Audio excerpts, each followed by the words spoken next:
Do you remember, was there a light bulb moment when something just clicked in your mind and you said, oh, I want to act? I remember it, yeah, I remember it vividly. We used to have a thing in England, I'm sure they still have it. It was news at 10. And it would come on at 10 o'clock and it would be for half an hour. But before news at 10, what followed news at 10 was a movie. And before news at 10, they would preview. And I saw a preview of a film, a British film, directed by Brian Forbes, called The Raging Moon. And it was with Malcolm McDowell and Nanette Newman. And I remember watching the preview, and I remember it specifically saying to my mother, we have to watch this when it comes on after the news. It looks fantastic. And I was, 13?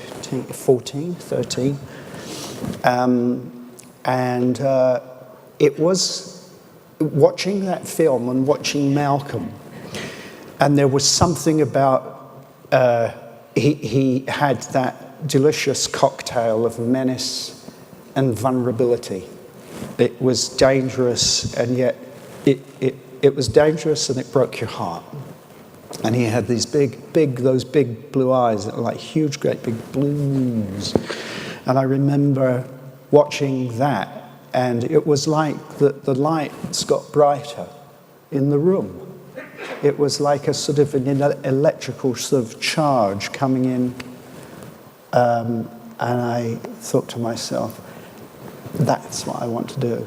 I want to do that, and I want to be like Malcolm. So much so, actually, that I used to practice that crooked smile in the mirror. Yeah. And how soon did you get to pursue that? How early on after that moment? Yeah. I went to school. I knew enough that there was a drama school. There was a process that you could go through, which was drama school, and it meant I'd have to read some plays and go and see some theatre, because I was very much a cinema kid. You know, the first movie I saw on the screen, my sister took me to A Hard Day's Night. Yeah. Not a bad start. It was a very good start. And what I used to do, my sisters, my eldest sister is 12 years older than me. So she was at that time, I was 4 or 5, and then she was into the Beatles. So she bought the album. The album came out obviously before the movie. And what I would do is I would take the singles, the 45s. I know there's people here who won't even know what I'm talking about. Yes. But I would take a 45, and then I would play it at 33 1/3. So I could learn the lyrics. Mm-hmm. So you would, it would be everybody's yeah. So it would be like, she loves you.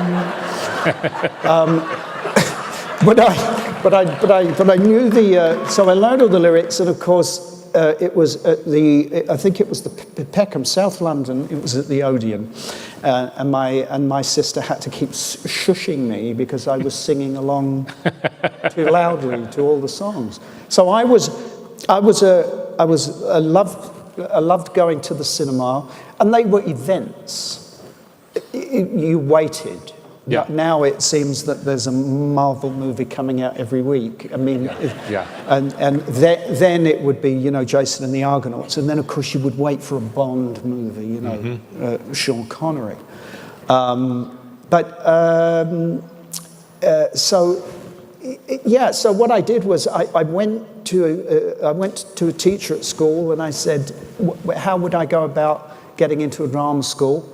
And they directed me to the Greenwich Young People's Theatre, and I met someone there, and he coached me for drama school. And I desperately wanted to go to RADA, the Royal Academy, because all my heroes had gone there, and it was Alan Bates and Tom Courtenay and Albert Finney and Peter O'Toole and all of these great people had been there, but they turned me down and said, I auditioned for them, and they said, do you have anything else to fall back on?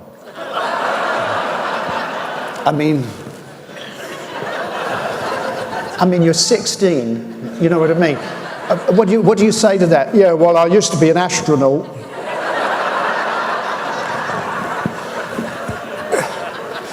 So I said, well, no, it's my dream to be an actor. I want to be like Malcolm McDowell. And they said, oh, think about something else to do for a living, Dad.